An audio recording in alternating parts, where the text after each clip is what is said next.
पढ़ रहे थे उसमें कुछ संतुलित कालीन प्रशासन विभागों के बारे में मैं आपको आज चर्चा करूंगा कि संतुलित काल में कौन कौन से विभाग थे, उनके अपने क्या कार्य थे।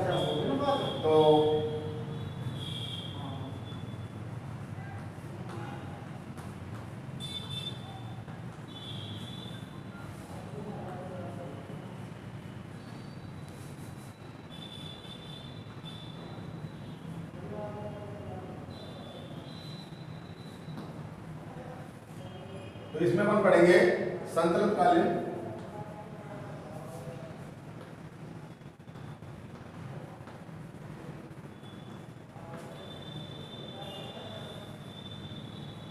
प्रशासन।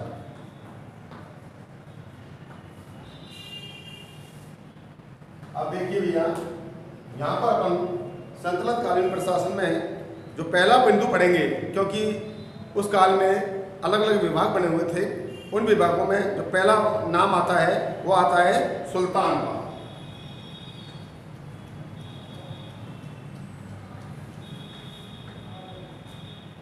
तो संतुलित काल में पहला जो पद है वो सबसे बड़ा पद माना जाता है, राजा का होता है, सुल्तान का होता है। और मैं आपको बता देना चाहता हूँ, यह उपाधि तुर्की शासकों द्वारा आरंभ की गई थी। यह उपाधि तुर्की शासकों द्वारा आरंभ की गई थी और सुल्तान की उपाधि धारण करने वाला पहला यदि कोई शासक हुआ तो उसका नाम था महमूद गजनवी। महमूद गजनवी तो पहला शासक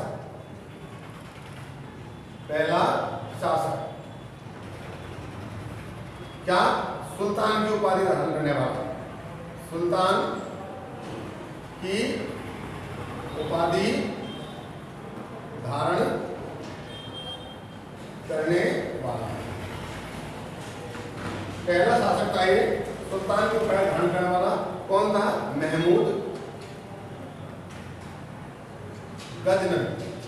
तो महमूद गजनवी ये तुर्क शासक था, तुर्क मुसलमान था, तुर्क शासक था।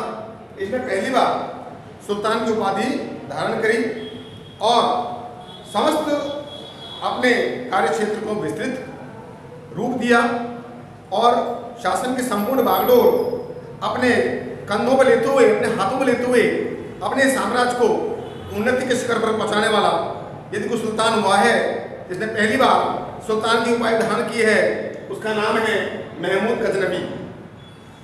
ठीक है जी।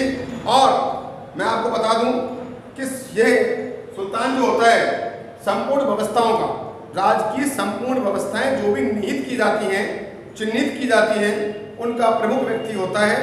समस्त शासन को संचालित करता है, उसको अपने अनुरूप चलाता है, उसके लिए कई विभागों को निर्माण करता है और इन विभागों के माध्यम से संपूर्ण कार्य की देखरेख करते हुए जनता को लाभ पहुंचाने का कार्य करता है।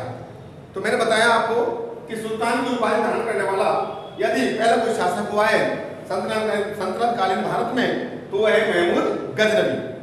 ठीक है साहब। वैसे महमूद गजनवी के बारे में कहते हैं कि एक धन लुटेरा था। क्या था ये? धन लुटेरा। महमूद गजनवी एक धन लुटेरा व्यक्ति था। तो इसने पहली बार सुल्तान की उपाधि धारण की और ये उपाधि है, ये संपूर्ण राज्य की शक्ति जो है राजा में निहित होती है, सुल्तान में निहित होती है। इसी प्रकार इसमें दूसरा जो बिंदु है वह है अपना अमीर। अब साहब इसमें अमीर जो विभाग है उसमें अपन बताएंगे कि संपूर्ण सुल्तान की संपूर्ण शक्ति अमीर वर्ग का प्रशासन, यानी कि अमीर वर्ग का प्रभाव, सुल्तान की शक्ति पर अमीर वर्ग का संपूर्ण प्रभाव रहा। क्या? अमीर वर्ग का। अब यहां पर भी दो प्रकार के क्या थे भैया? अमीर। दो प्रकार के अमीर थे, एक तो तुर्क और एक थे गैर तुर्क। ठीक है ना? एक तो थे तुर्क और एक थे गैर तुर्क। जैसा कि अपन बताते साहब कि इसमें तुर्क का क्या रोल था और गैर तुर्क का क्या रोल था। तो इल्तुतमिश जो संतुलित काल में आया है बंदा, जो शासक हुआ है, उसका नाम है इल्तुतमिश। इल्तुतमिश, यानी कि रजिया सुल्तान के बाद में यदि कोई शासक बना है तो उसका नाम था इल्तुतमिश।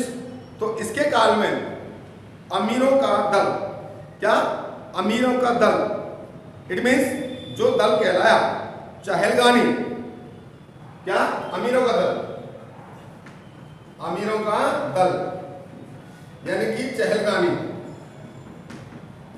कहलाया। अमीरों का दल क्या कहलाया भैया? चहलगानी कहलाया। यानी कि जो भी सुल्तान की शक्तियां थी उस पर अमीर वर्ग का प्रभुत्व था और अमीर जो है सारे कार्य की देख रेख किया करते थे। अमीरों में दो प्रकार के अमीर थे, एक तुर्क थे, वास्तविक तुर्क, और एक होते हैं गैर तुर्क। गैर तुर्कों को इतनी ज़्यादा इतना प्रभाव नहीं था जितना कि तुर्कों का था। तो मैं बता रहा था आपको, इल्तुतमिश के काल में 40 अमीरों का दल जो था, वो समूह जो था, दल कह लो या समूह कह लो, बात एक ही है, वो चहलगानी कहलाता है या कहलाया, जिसके माध्यम से ये अमीर लोग संपूर्ण कार्य को किया करते थे। अब इसमें भी क्या होता है साहब कि अमीरों के जो प्रभाव होता है वो कम और ज़्यादा होता रहता है। तो अमीरों का प्रभाव किसके आधार पर कम और ज़्यादा होता है? योग्यता के आधार पर। योग्यता के आधार पर अमीरों का जो प्रभाव होता है वो योग्यता के आधार पर होता है। अब अमीरों का प्रभाव कभी कम और ज़्यादा, यानी कि अमीरों का प्रभाव कम और ज़्यादा होता है किसके आधार पर? योग्यता के आधार पर। जिसकी ज़्यादा योग्यता है उसका प्रभाव ज़्यादा होगा, निश्चित सी बात है। और जिसका प्रभाव कम है, उसका जिसकी योग्यता कम है उसका प्रभाव भी क्या होगा भैया? कम होगा। तो मैं बता रहा था आपको कि तुर्कों का योग्यता के आधार पर प्रभाव हमको यहाँ पर देखने को मिलता है। जिस तुर्क की या जिस अमीर की योग्यता अच्छी होगी, अच्छा पढ़ा लिखा होगा, अच्छा बुद्धिमान होगा, निश्चित तौर पर उसका प्रभाव जो है ज़्यादा होगा। और जो योग्यता कम होगी निश्चित तौर पर उसका प्रभाव क्या होगा या कम होगा। तो योग्यता को मापदंड माना है यहाँ पर अमीरों में, ठीक है साहब। तो अगला अपन बिंदु देखेंगे, इसमें तीसरा पॉइंट, इसमें अपन पढ़ेंगे केंद्रीय शासन। क्या पढ़ेंगे भैया? केंद्रीय शासन। तो अपन केंद्रीय शासन में देखेंगे कि इसमें कई विभाग हुआ करते थे। राजा जो है प्रमुख व्यक्ति होता है, संपूर्ण शासन की देख रेख यदि किसी के नेतृत्व में की जाती है तो राजा होता है। और केंद्रीय शासन में कई विभाग होते हैं, जैसे दीवान-ए-इंशा, वजीर आदि, ठीक है साहब। क्या क्या होते हैं? जैसे दीवान-ए-इंशा, दीवाने रियासत, वजीर आदि कई प्रकार के यहाँ पर हमको विभाग देखने को मिलते हैं। तो बात कर रहा था मैं आपसे, जैसे मोहम्मद बिन तुगलक ने भूमि को कृषि योग्य बनाने के लिए दीवाने अमीर कोही नामक एक विभाग की स्थापना की। तो ये अपन बताया था केंद्रीय प्रशासन। इसको केंद्रीय प्रशासन में कई विभाग होते हैं, जैसे दीवान-ए-इंशा, दीवान-ए-रियासत, वजीर। अब इसी में एक शब्द आता है अमीर कोही। क्या है भैया? अमीर कोही। अभी अमीर कोही क्या है? तो मैं बताना चाहता हूं आपको कि मोहम्मद बिन तुगलक के काल में, मोहम्मद तुगलक के काल में भूमि को कृषि योग्य बनाने के लिए अमीर कोही नामक विभाग की स्थापना सुल्तान द्वारा की गई थी। तो मोहम्मद बिन तुगलक ने कृषि योग्य भूमि को, क्या भैया? मोहम्मद बिन तुगलक भूमि को कृषि योग्य बनाने के लिए, भूमि को कृषि योग्य बनाने के लिए, भूमि को कृषि योग्य बनाने के लिए मोहम्मद बिन तुगलक ने अमीर कोही नामक विभाग की स्थापना की।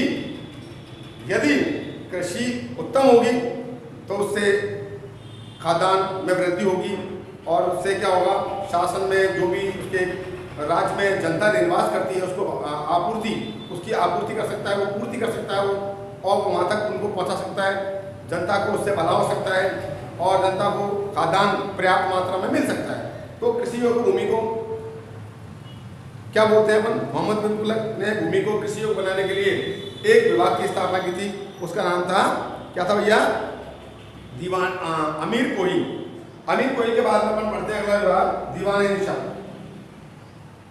दीवान-ए-इंशा ये पत्र व्यवहार, इसका ताल्लुक किससे होता है? पत्र व्यवहार से। शाही पत्र व्यवहार शासन प्रशासन में सुल्तान के काल में जो भी पत्र व्यवहार होता था, शाही पत्र व्यवहार यानी कि शाह, मतलब राजाओं के बड़े बड़े महल हुआ करते थे, तो शाही पत्र व्यवहार का दायित्व जो होता था वो किसको होता था?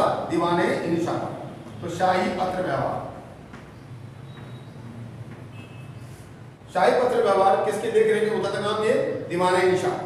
दीवाने इंशा के देख रेख में शाही पत्र व्यवहारों का आदान प्रदान होता था। पत्र आते थे और जाते थे। उन पत्रों में सभी प्रकार की सूचनाएं एक स्थान दूसरे स्थान पर भेजी जाती थी। इसी विभाग में अगला विभाग पढ़ेंगे अपन दीवाने रियासत। दीवाने रियासत, तो अपन यहां पढ़ेंगे दीवाने रियासत। इसका कार्य होता है विदेश मंत्री की तरह। दीवाने रियासत का कार्य होता है विदेश मंत्री की तरह कि विदेश में क्या सूचना जानी है, वापस से क्या सूचना आनी है, तो ये कार्य कौन करता भैया? दीवाने रियासत। जो भी रियासत में काम हो रहा है उसकी जानकारी भेजना और वहां से दूसरे स्थान से जानकारी प्राप्त करना, तो इसका कार्य विदेश मंत्री की तरह देखा गया है। अगला जो पॉइंट आता है अपना भैया सद्र उस सुदूर, सद्र उस सुदूर, ये भी एक विभाग। सद्र उस सुदूर, यह धर्म विभाग का प्रमुख था। सद्र उस सुदूर में धर्म विभाग की देखरेख की जाती थी कि धर्म विभाग का अपना क्या कार्य है, धर्म के क्षेत्र में कौन कौन से काम होने हैं, धर्म के लिए क्या क्या करना है, जनता को क्या करना है, राजा को क्या करना है, और राज्य की जनता के लिए क्या क्या नियम और कानून कायदे बनाए जाने हैं। इसका क्या होता है भैया? धर्म विभाग का जो सद्र सुदूर की हाथ में जिम्मेदारी होती है उसका विभाग अलग होता है, और इस विभाग का जो कोष होता है पैसा वो भी अलग होता है। उसका विभाग का कोष क्या करते हैं? बिल्कुल अलग रखते हैं। तो सद्र सुदूर धर्म विभाग का प्रमुख होता है, धर्म विभाग का प्रमुख था कि धर्म विभाग की समस्त जानकारी किसके पास मिलती है? अपन को सद्र उस सुदूर के पास मिलती है। इसका कोष भी अलग होता है। इस तरह से यह अपन ने पढ़ा सद्र सुदूर। इसी में अगला पॉइंट अपन पढ़ेंगे भैया खम्स, काजी। काजी पढ़ेंगे अपन, काजी। तो काजी में अपन देखेंगे काजी उल कुजा, काजी उल कुजा। तो काजी उल कुजा का क्या कार्य होता है? न्याय विभाग। तो न्याय विभाग की देखरेख कौन सा विभाग करता है? काजी उल कुजा। समस्त प्रकार का क्या न्याय मिलना चाहिए, नहीं मिला, न्याय की क्या परिकल्पना रही है, किसको कैसा न्याय मिला है, अच्छा मिला है, बुरा मिला है, जो भी वाद विवाद होता है, जो भी न्याय व्यवस्था है वो कौन देखता है भैया? काजी उल कुजा। उसके हाथों में होती है एक विभाग है जो न्याय विभाग के नाम से जाना जाता है। इसी में अपन पढ़ेंगे अगला खम्स। खम्स, तो ये खम्स क्या है भैया? युद्ध के समय लूट के सामान को क्या कहते हैं? अपन खम्स के नाम से जानते हैं। भाई युद्ध होता है राजाओं में, दो राजा जो है आपस में लड़ते हैं और जो राजा जीतता है वो दूसरे राजा की संपूर्ण संपत्ति को अपने अधीन कर लेता है, उसके सैनिकों को अपने अधीन कर लेता है, ले आता है। तो लूट, युद्ध के समय लूट का जो सामान होता है उसको अपन क्या बोलते हैं भैया? खम्स के नाम से जानते हैं। लूट के सामान को संतरत काल में किस नाम से जानते हैं भैया? खम्स के नाम से जानते हैं। अतः 1206 से लेकर के 1526 तक संतरत काल में साम्राज्य की सीमा सुल्तान की सैनिक शक्ति के अनुसार होती थी। सही है साहब? तो अपन बता सकते हैं कि 1206 से लेकर के गुलाम वंश की स्थापना होती 1206 में। गुलाम वंश का स्थापित करने वाला पहला गुलाम था कुतुबुद्दीन ऐबक, जिसके बारे में मैंने पूर्व में बताया था कि कुतुबुद्दीन ऐबक ने दिल्ली में कुतुब मीनार का निर्माण करवाया था, लेकिन वो इमारत पूरी नहीं हो सकी और वो बीच में जो है लाहौर में चौगान पोलो खेलते हुए उसकी मृत्यु हो जाती है। और उस इमारत को पूरा किसने कराया था भैया? इल्तुतमिश ने, जिसने चहलगानी 40 दल का निर्माण किया था और उसी दल के माध्यम से उसने साम्राज्य का विस्तार किया था। तो बता सकते हैं 1206 से लेकर के 1526, और 1526 वो तारीख है जब भारत ने बाबर ने पहली बार भारत की सरजमीन पर पैर रखा। यानी कि 1526 में यदि कोई युद्ध होता है तो उसका नाम है पानीपत का युद्ध। पानीपत के युद्ध में बाबर ने इब्राहिम लोदी को पराजित किया और संपूर्ण भारत में अपने एक छत्र राज्य स्थापित किया। दिल्ली का शासक बना, भारत का बादशाह बना, कौन बना था? जलालुद्दीन मोहम्मद बाबर, जिसके बारे में हम आगे की तरफ अभी पढ़ेंगे। तो मैं आपको चर्चा कर रहा था कि 1206 से लेकर के 1526 ईस्वी तक सल्तनत काल में साम्राज्य की सीमा सुल्तान की सैनिक शक्ति के अनुसार घटती और बढ़ती रहती थी। सुल्तान की साम्राज्य की सीमा सुल्तान की सैनिक शक्ति के अनुसार घटती और बढ़ती रहती थी। तो साम्राज्य की सीमा सुल्तान की शक्ति के अनुसार घटती और बढ़ती रहती थी। तो सल्तनत काल में यदि कोई राजा प्रखर है, दूरदर्शी है, ईमानदार है, योग्य है, कर्मठ है और वो जुझारू है और वो साम्राज्य का हितैषी है, जनता का लोकप्रिय है, तो निश्चित तौर पर उसका साम्राज्य आगे की तरफ अग्रसर करेगा और लंबे समय तक वो राज करेगा। तो उसके साम्राज्य की सीमा जो है अपन बता सकते हैं कि सुल्तान की सैनिक शक्ति के अनुसार घटती और बढ़ती रहती थी। अब इस काल में सल्तनत काल में हमने कुछ विभाग पढ़े हैं, जिसमें सुल्तान ये पहला शासक था। कौन? महमूद गजनवी, जिसने पहली बार सुल्तान की उपाधि धारण की। ठीक है साहब, महमूद गजनवी को इतिहास में धनलुटेरा भी कहते हैं। उसी बात में इसमें एक विभाग आया अमीर। इसमें दो प्रकार के अमीर थे, तुर्क और एक गैर तुर्क। तुर्क जो है वास्तविक हुआ करते थे, जिनको अपन ज्यादा अधिकार प्राप्त होते योग्यता के अनुसार। इल्तुतमिश ने अमीरों का दल बनाया था, चहलगानी, ये तुर्कों का दल था। इसी प्रकार से केंद्रीय शासन में अपन पढ़ेंगे योग्यता के आधार पर जो है सारा देखरेख होती थी। क्या विभाग थे? दीवान इंशा, दीवान रियासत, वजीर आदि हुआ करते थे। इसी प्रकार से बनने पड़ा अमीर को ही कृषि योग्य भूमि को बनाने के लिए, कृषि योग्य बनाने के लिए अमीर को ही नामक विभाग की स्थापना की गई। शाही पत्र व्यवहार के लिए दीवान इंशा शाही पत्र व्यवहार का दायित्व दीवान इंशा नामक विभाग पर हुआ करता था। इसी प्रकार से दीवान रियासत जो है इसका कार्य विदेश मंत्री की तरह होता था। और सदर सुदूर यह धर्म विभाग था, इसका कोष अलग होता था ताकि धर्म पर संपूर्ण जो खर्चा होता था उसको अलग से रखा जाए। काजी गुजार ये न्याय विभाग हुआ करता था। खम्स जो है युद्ध के समय लूट का जो सामान प्राप्त होता था उसको बोलते हैं अपन खम्स। तो अपन ने सल्तनत काल में कुछ बिंदु पढ़े हैं। अब इसी क्रम में मैं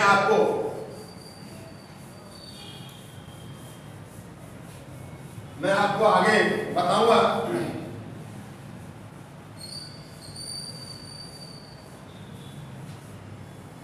देखिए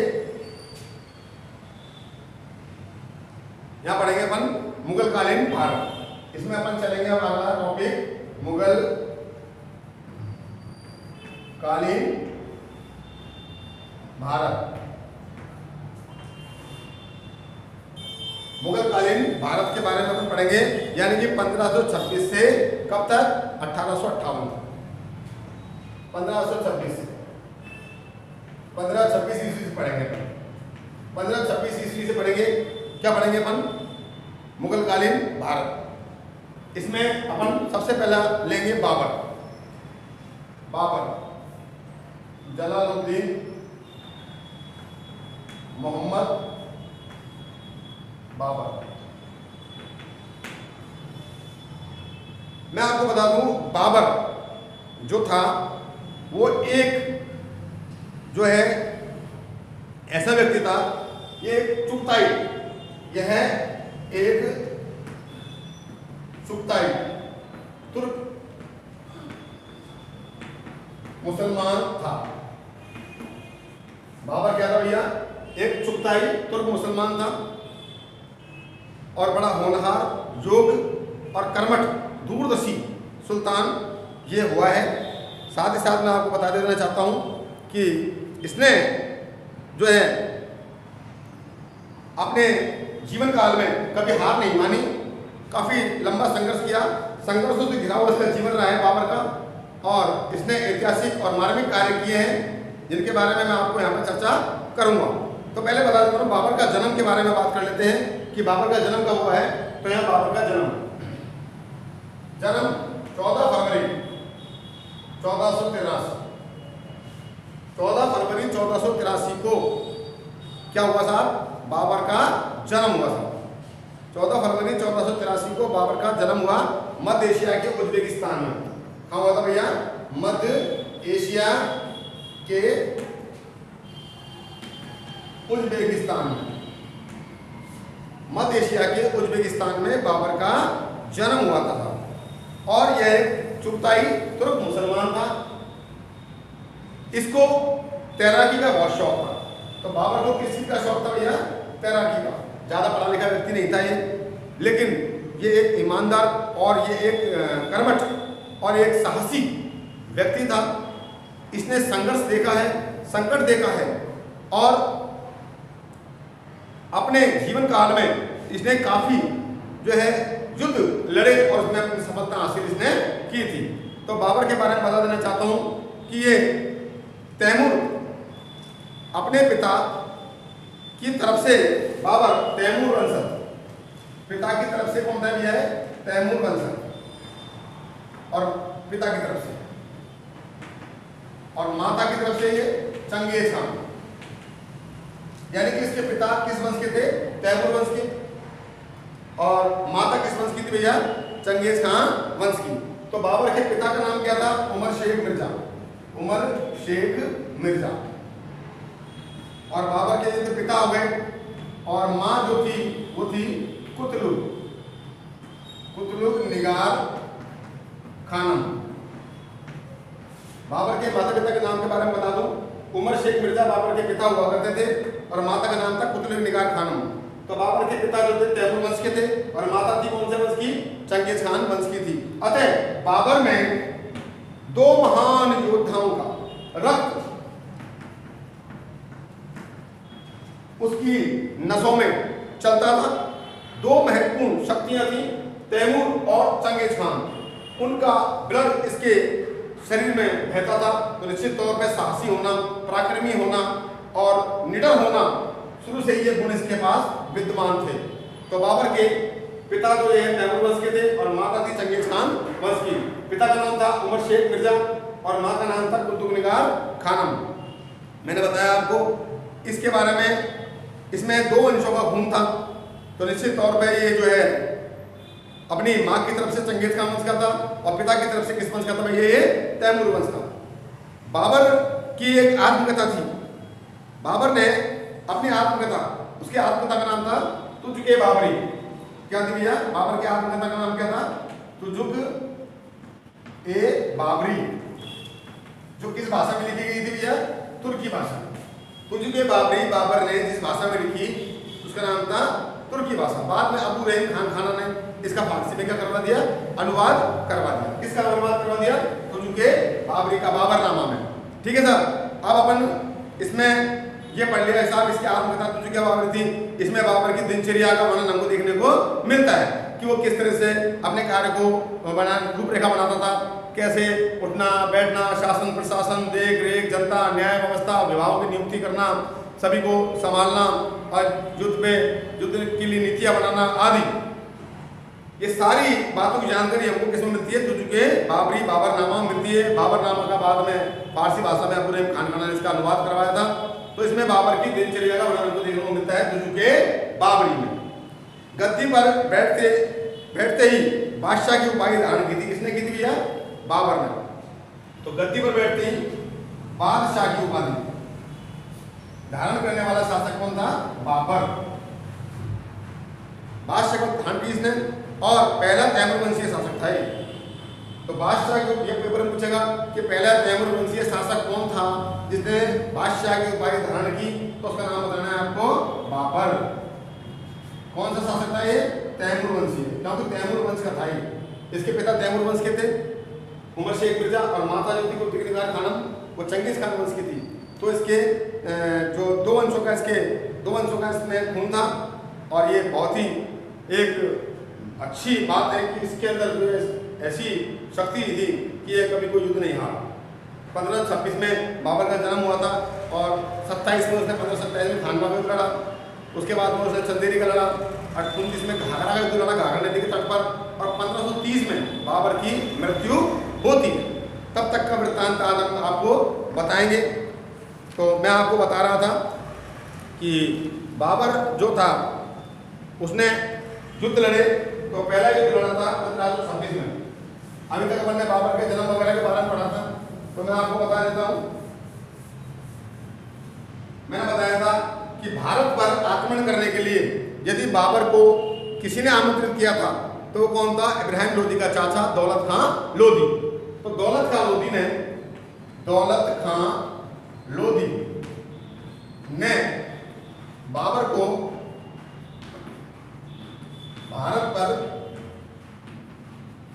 आक्रमण के लिए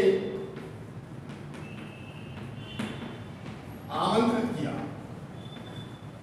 तो क्योंकि दौलत खां लोदी जो है दिल्ली का सम्राट बनना चाहता था, लेकिन इब्राहिम लोदी जो था उस समय दिल्ली का सम्राट हुआ करता था, वो अपने चाचा से ज्यादा शक्तिशाली था।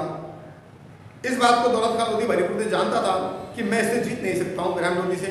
तो उसने क्या किया? बाबर को भारत पर आक्रमण करने के लिए आमंत्रित किया। बाबर ने उस समय की जो मध्य एशिया की स्थिति थी वो एक तरह से अच्छी नहीं थी, वो काफ़ी संकट में अपना जीवन यापन कर रहे थे। जो बाबर और बाबर के जो सैनिक थे और उसके पिता उमर शेख मिर्जा, वहाँ की परिस्थितियाँ बिल्कुल विपरीत थीं। ऐसी स्थिति में जो है बाबर ने एक अच्छा अवसर ढूंढा और वो दिल्ली की ओर कूच किया आमंत्रित करने के बाद। इतिहास में तो ऐसा ही बताते हैं कि बाबर को राणा सांगा ने भी आमंत्रित किया था, लेकिन वास्तविकता ये है कि दौलत खां लोदी ने जो है इसको आमंत्रित किया था दिल्ली पर आक्रमण करने के लिए, क्योंकि वो इब्राहिम लोदी से जीत नहीं सकता था अपने भतीजे से। तो बात करेंगे अपन पहला 1526, ये वो युद्ध है पानीपत का, जब पानीपत का युद्ध। अब ये बात एग्जाम में पूछेगा कि पानीपत का प्रथम युद्ध कब लड़ा गया, तो आप बताना 1526 ईस्वी में। किस के बीच लड़ा गया? मुगल शासक बाबर व लोदी शासक, कौन था? इब्राहिम लोदी के मध्य लड़ा गया। तो बाबर ने इस युद्ध में, पानीपत के पहले युद्ध में बाबर ने क्या किया था? लोदी शासक इब्राहिम लोदी को पराजित किया, हरा दिया, और दिल्ली का राज सिंहासन किसको प्राप्त हुआ? बाबर को प्राप्त हुआ। और बाबर ने संपूर्ण भारत पर एक छत्रराज स्थापित कर लिया। यदि हम बात करते हैं मुगल वंश की स्थापना की, तो मुगल वंश की स्थापना करने वाला व्यक्ति कौन था भैया? बाबर। पहला मुगल शासक कौन था? बाबर।